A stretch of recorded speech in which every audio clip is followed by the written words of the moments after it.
The rule in the NFL is a draft class needs at least 3 years to tell you what it is. So we look back at the 2020 draft now that Jordan Love is going to get a chance to prove his worth. That's on today's show. You are Locked On Packers, your daily Green Bay Packers podcast. Part of the Locked On Podcast Network, your team every day.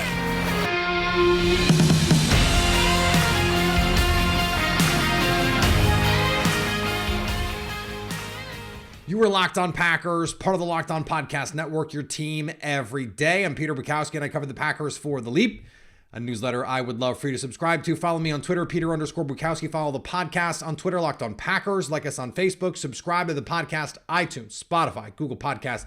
Wherever you find podcasts, you will find Locked On Packers, the #1 Packers podcast on the internet, and the show for fans who know what happened. They want to know why and how. Let's talk Jordan Love on the show today. Let's talk about the 2020 draft on the show today. Thanks to all of you who make Locked On Packers your first listen. We hope you like starting your day with us as much as we like starting our day with you. And so the 2020 draft class has a lot riding on the 2023 season because Jordan Love has not generated any value really to the Green Bay Packers. And the counter argument to anything that is said about Jordan Love contributing this year or next year is two things. You're missing all the value of a rookie quarterback on a rookie deal, or not a rookie quarterback, but a young quarterback on a rookie deal. And two, he did not help Aaron Rodgers win a Super Bowl. He did not contribute to a team winning a Super Bowl. Now, I think the Packers saw that 2019 run and correctly believed that that team was both very good but not quite great, and maybe a little further from competing than the NFC Championship game trip suggested. Now, that turned out not to be the case. And that it was the perfect time in a lackluster for Aaron Rodgers season, but pretty good for most other quarterbacks season, going, maybe it's time to build for the future. I don't want to relitigate the wisdom of that. We have not seen it with Jordan Love. We just haven't seen him play. And so we can't actually answer this question about Jordan Love in his first 3 seasons because we haven't really had the opportunity to see him play. But if you go back to Aaron Rodgers, we would really be saying the same thing now in 2008. That's what we'd be going, well, there was the Cowboys game. He looked pretty great in that game, but is that enough? And so it's the same thing. Yeah, Jordan Love looked pretty good in that Eagles game. He looked pretty good against the Saints in the preseason. Is that enough? Well, we don't know. Now, to that argument about winning a Super Bowl with Aaron Rodgers, I get it. And I think we can't look at the value generation numbers, for example, which we're about to do, and say that stuff happens in a vacuum. But what I said in 2020, when the draft happened, I said, Aaron Rodgers is probably going to play 2 or 3 more seasons. That's what it looked like. 2 more years, maybe 3. And then you'd go to Jordan Love. Well, that's exactly what happened plus a year. He played 3 more seasons, basically. And I said at the time, if Jordan Love is good, he will be more valuable in just 2 or 3 years than any receiver the Packers could have taken instead. And I did some mathing on this. I used Sports Info and Solutions total points metric, a metric I really like because what it does is isolate the value actually created by the player versus the scheme, or for a receiver, like if there's a blown coverage, you don't get full credit for that. And if you're a quarterback and a receiver makes a spectacular catch, you don't get full credit for that, for example. T. Higgins is always the guy that people bring up because Michael Pittman like for as tantalizing as that talent is, he just has not been, first of all, healthy, but not really been a player that I think would have impacted the Packers offense that much. Now you could make the case about, he would be better with Aaron Rodgers, but as we've seen, Aaron Rodgers, and especially in an offense where he had Devontae Adams, for example, to throw the ball to, is he really going to be throwing to that guy very much? Allen Lazard, MVS. He had other players. Is he going to throw it to Chase Claypool? Maybe, but maybe not. But so T. Higgins is the example, because T. Higgins is unquestionably a really, really good player. Chase Claypool, been up and down. Michael Pittman, I think, requires some projection. T. Higgins is the guy. That's the name that gets brought up the most. Oh, well, T. Higgins. Could have drafted T. Higgins. Sports Info and Solutions total points. In his career, T. Higgins has generated 80 total points. And you could say, oh, he was wide receiver 2 to Jamar Chase. He would have been wide receiver 2 to Devontae Adams. So, 13 quarterbacks created 80 or more total points last season. 1 year of their quarterback play was worth the entire T. Higgins value proposition. And it's not just Patrick Mahomes and Josh Allen. Here are some of the names who hit that 80-point benchmark from last season. And remember, this is value they created, not, for example, you throw the ball 5 yards to Tyreek Hill and he runs for an 80-yard touchdown. You do not get all of that value, Tua Tagovailoa.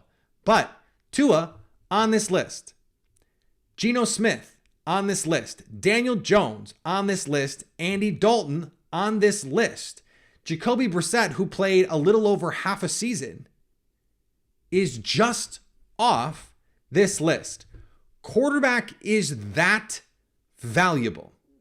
It is that important to your team. They create that much value that having a quality player, or even just sort of a middling player, is so much more valuable than even having a good player at a secondary position. Now, again, I can hear some of you pushing back and saying, well, but the value to the Packers at the time. And to that I say, you're absolutely right. You're absolutely right. But if T. Higgins plays in 2020 for 2019 Aaron Rodgers or 2018 Aaron Rodgers, how much value does he actually have? And to my point, let's say Jordan Love is a T. Higgins caliber quarterback. So whatever T. Higgins is as a receiver, he's like, what, the 12th best receiver in the league, the 14th best receiver in the league, the 16th best receiver in the league. He's probably a top 20 receiver in the league, right? If Jordan Love is that as a quarterback, he's Daniel Jones. He will be worth more than T. Higgins has been for his entire career. And having that at quarterback in, for example, 2023, can keep your whole entire franchise afloat. It can keep a winning culture because you can credibly say, we are trying to win games. That is so vital. I can't understate how vital it is. And so for the Packers to keep that and to be able to move this forward and get a better evaluation on Matt LaFleur, I have been defending this pick from the moment, not quite from the moment it was made, but from shortly right after. I said it was not the pick that I would have made, but I understood it. And the more that I thought about it, the more I understood it.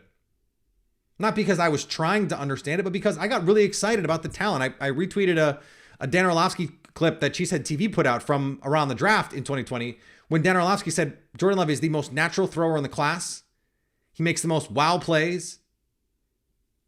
He makes the most wow throws. This is in a class with Joe Burrow and Justin Herbert and Tua Tagovailoa, who, if he hadn't been injured, might have been the number 1 overall pick. And Jordan Love was the most naturally talented guy, the most gifted thrower of the football. Now, I think Dan is a little out over his skis on that one. I think Justin Herbert pretty clearly was a more gifted thrower. But this is what was being said about Jordan Love. And that is the kind of talent that he has. And so if he hits on that talent and he's not, like if he's, for one season, Daniel Jones can be the 12th best quarterback in the league. For one season, Andy Dalton can be the 15th best quarterback in the league. If you can be that consistently year in and year out, then basically you're Kirk Cousins. You're Dak Prescott or somewhere in that. You're Ryan Tannehill. Well, guess what those guys do? They go to the playoffs every year. And it is very valuable to win games. I don't know if you guys know this. And so, again, we haven't seen the value so far for the Packers with Jordan Love. But if he is of comparable value to a receiver they could have taken that a lot of you wanted them to take, he will be more valuable to the Packers on his rookie contract than those receivers are or were to their team, and more valuable than they would have been to the Packers over the last, let's say, 3 years. We'll get to the rest of the 2022 Packers draft in a second, but before we do, today's episode brought to you by our friends at the Ultimate Football GM. Think you could do a better job drafting than Brian Gutekunst? Well, prove it with the Ultimate Football GM. It is a mobile game app that if you've ever thought you'd make a good GM, you have to try it. It's not as easy as you think to create a dynasty. Every aspect you can think of, a GM has to control. You can do it in this game. And once you download it, you don't need Wi-Fi to play it. You can play it on a plane, on the subway, whatever you want. You got to make decisions, hiring the right coaches, drafting the right players, signing the right free agents, having the right scouting staff. All of it matters in Ultimate Football GM. Locked On Packers listeners get a 100% free boost to their franchise when they use the promo code Locked On in the game store. That's Locked On. So make sure to check it out today. Download the game. Just visit ultimate-gm.com to look it up, or look it up in the App Store. That's ultimate-gm.com. Ultimate Football GM. Start your dynasty today. So as we go through this here, the Jordan Love pick makes sense. I like the Jordan Love pick.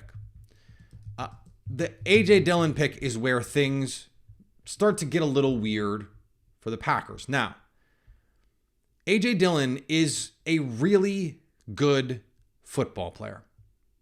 And I'm not even going to get into, for the moment, the positional value stuff. He was last year, qualitatively by Pro Football Focus and quantitatively by Sports Info and Solutions, one of the best running backs in football. But he wasn't even the best running back on his team.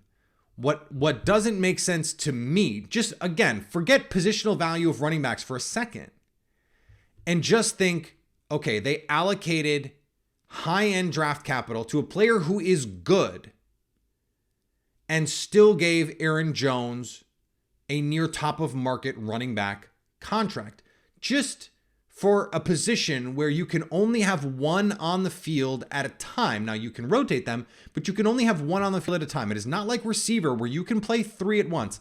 And yes, you can have 21, and the Packers try to go to more 21 personnel last year. Pony personnel, okay, max, that's 20% of your offense. Max. In a given game, it might be a little higher, but over the course of the season, that's going to be absolute tippy-top max 20% of your offense.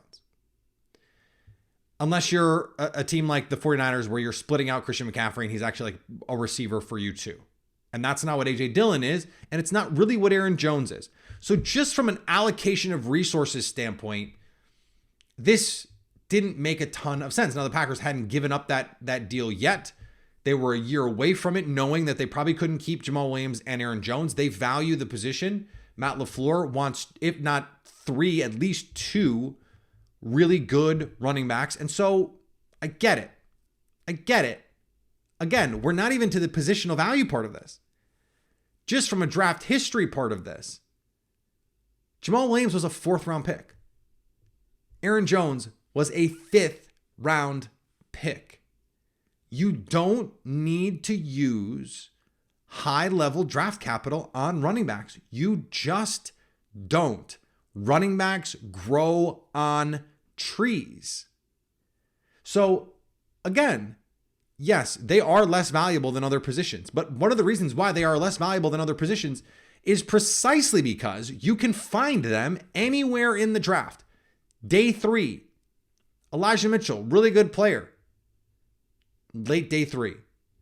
Think about some of these, like the Raheem Mosterts and the Matt Breidas of the world, the guys that have made the Shanahan tree scheme work. All of the guys in the big Mike Shanahan tree, the Mike Andersons and the Olandis Garys and these, like the joke was that outside zone scheme could take anyone off the street and make them 1,000-yard rusher.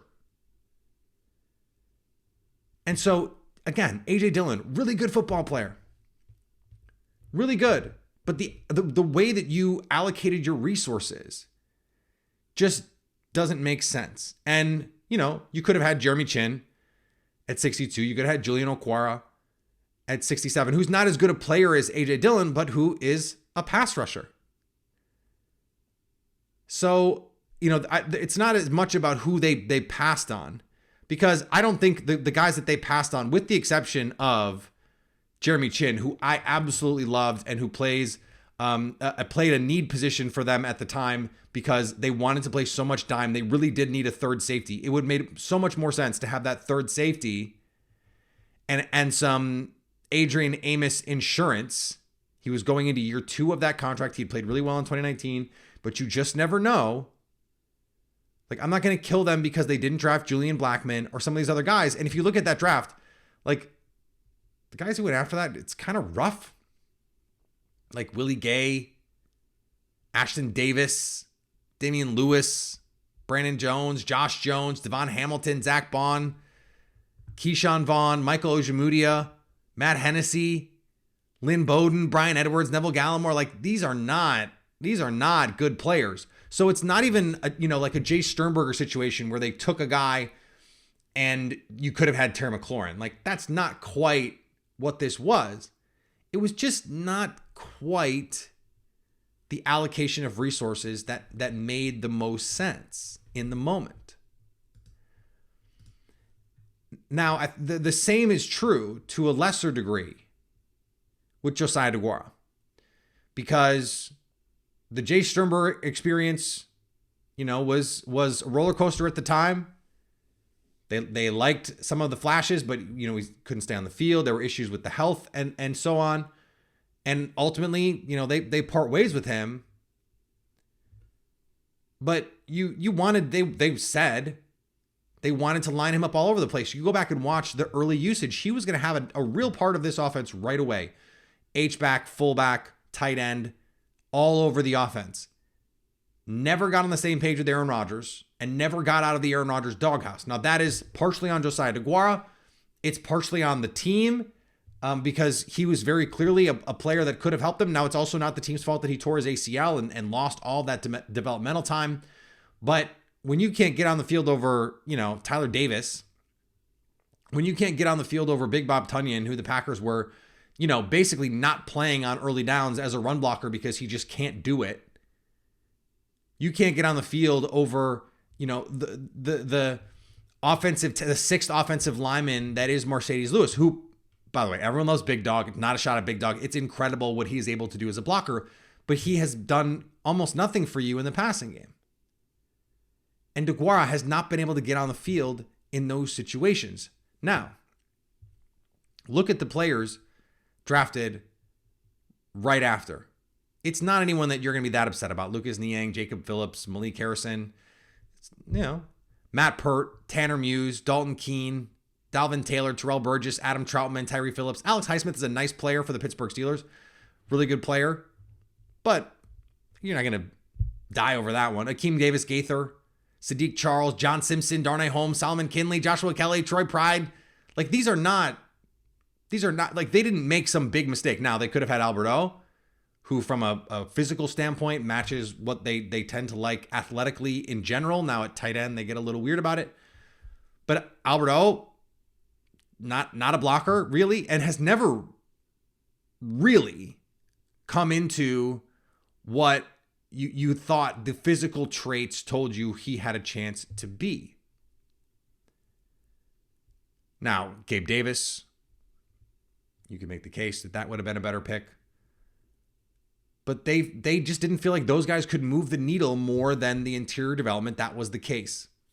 I guess I understood it at the time from a receiver standpoint, but the DeGuara part of this is the part that does not really make sense to me at all.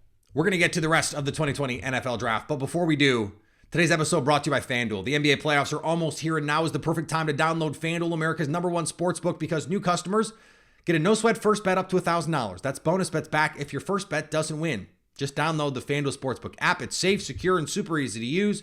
Then you can bet on everything from the money line to point scorers and threes drained. Plus, FanDuel even lets you combine your bets for a chance at a bigger payout with a same-game parlay. So don't miss the chance to get your no-sweat first bet up to $1,000 in bonus bets when you go to FanDuel.com/lockedon. That's FanDuel.com/lockedon to learn more. Make every moment more with FanDuel, the official sports betting partner of the NBA. And thanks for making Locked On Packers your first listen every day. Now make your second listen Locked On NFL Scouting with the Draft Dudes. From free agency to the draft, salary cap management, and more, join NFL experts Kyle Crabb and Joe Marino as they take you through what it's like to build a successful NFL franchise every Monday through Friday. Find Locked On NFL Scouting with the Draft Dudes wherever you get your podcasts and on YouTube, part of the Locked On Podcast Network.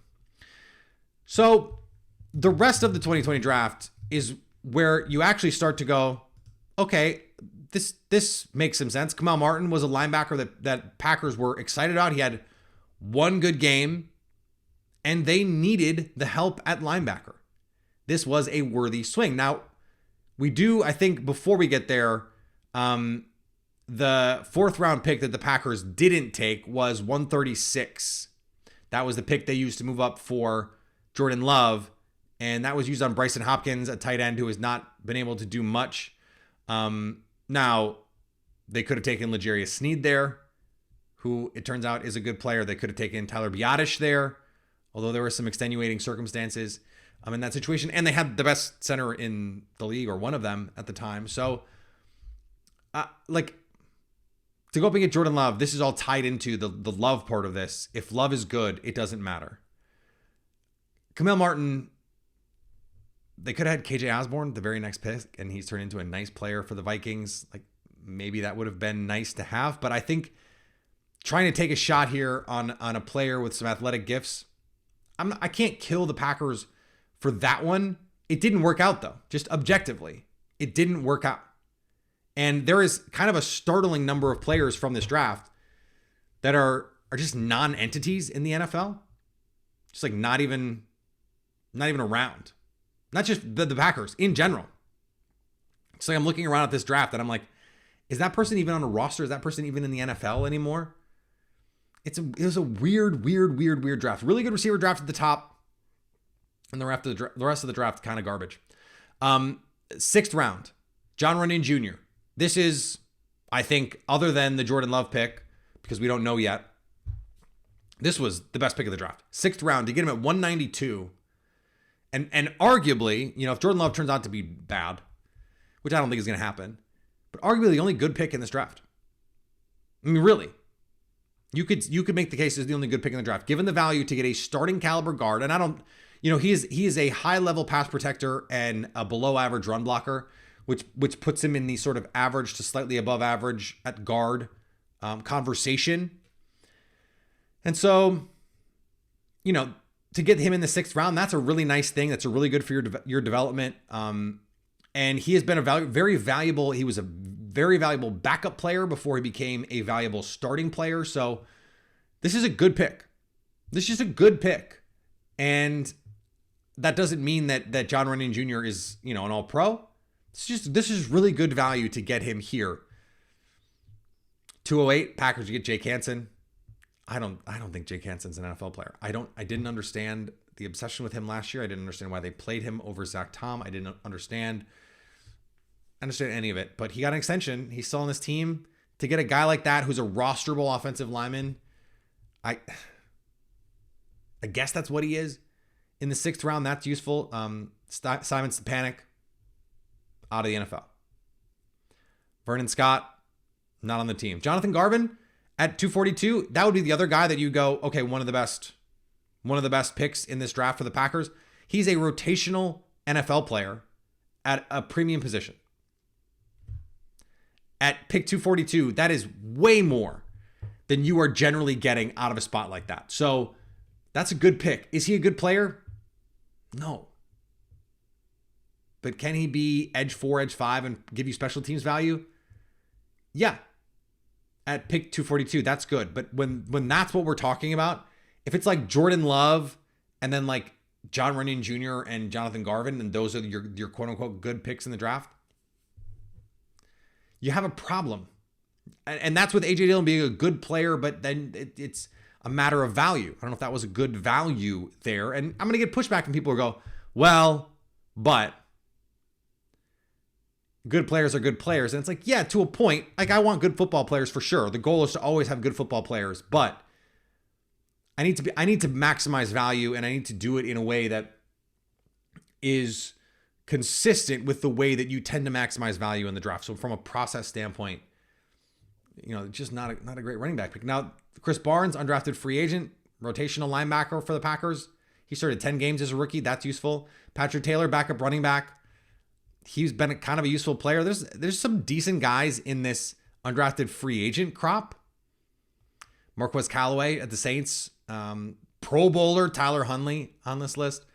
But it was a weird draft for everyone, and particularly a weird draft for the Packers. And the story is still to be written. If Jordan Love is good, really nothing else matters, because the only position ultimately that matters that you hit is quarterback. How many years did it matter a little less to them because they had Aaron Rodgers? Now, Jordan Love, in order for that to be the case, has to be that level of guy. I think he has the talent to do that. Whether or not he does, the chances are he won't. Let's just be 100 about that. But if he can be the 12th best quarterback in the league, if he can be the 14th best quarterback in the league year in and year out, and then some years he's the 8th best, he's the 6th best, a la Matt Ryan in 2016, then those are the times when you get an opportunity to put yourself in contention.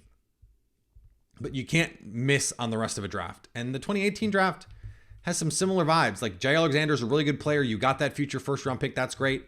You got good value with Marcos Valdes-Scantling. The rest of that draft is kind of a disaster, and that's not the best. Now, this 2022 draft looks like it's really, really good. Looks like it's really, really good. Put together another draft like that, 2023, you might really have something. All right, back next week. Plenty more to get to as we head toward the NFL draft. So maybe we'll get a trade here someday. I don't know if we will. Follow me on Twitter, we will. Follow me on Twitter, Peter_Bukowski. Follow the podcast on Twitter, Locked On Packers. Like us on Facebook. Subscribe to the podcast, iTunes, Spotify, Google Podcasts. Wherever you find podcasts, you will find Locked On Packers. And anytime you want to come hang out with us live on the YouTubes, you can do that on our Locked On Packers YouTube page to stay Locked On Packers.